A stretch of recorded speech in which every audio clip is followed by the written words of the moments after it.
সর্বশেষ আপনি কবে দেখেছেন যে নির্বাচনের জন্য প্রার্থী কোনো টাকা খরচ করবে না, বরং জনগণ উল্টা তাকে টাকা দিয়ে নির্বাচনের জন্য সাহায্য করবে?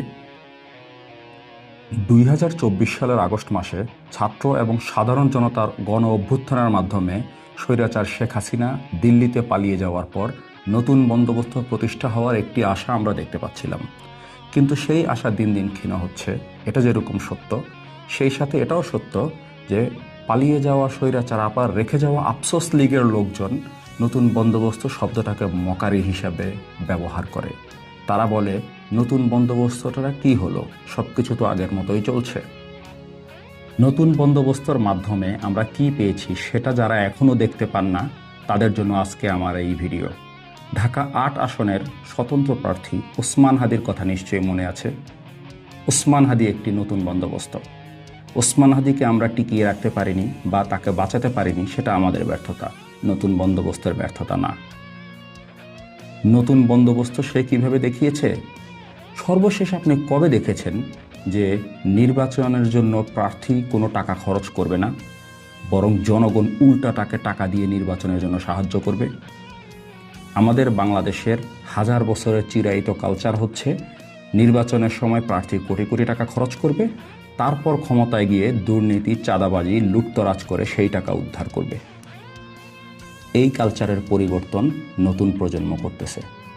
সম্প্রতি দেখলাম তাসনিম জারা মাত্র 7 ঘন্টায় 12 লক্ষ টাকার চেয়ে বেশি ক্রাউড ফান্ডিংয়ে টাকা তুলেছে তার নির্বাচনী কাজে খরচ করার জন্য। যেহেতু তাকে নিজের পকেটের টাকা খরচ করতে হচ্ছে না নির্বাচনী প্রচারণার জন্য, সুতরাং ক্ষমতায় যাওয়ার পর মানুষকে মেরে, লুটতরাজ করে, চাঁদাবাজি করে তাকে সেই টাকা আবার তোলার চেষ্টাও করতে হবে না। এবং এই ধরনের প্রার্থীগুলাই সত্যিকারে সাধারণ মানুষের জন্য কাজ করবে।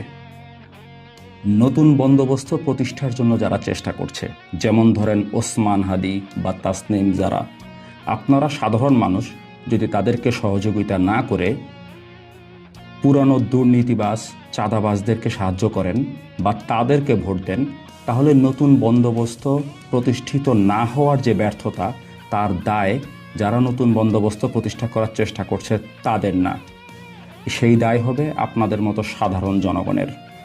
দল দেখে নয়, সৎ এবং যোগ্য প্রার্থী দেখে ভোট দিন।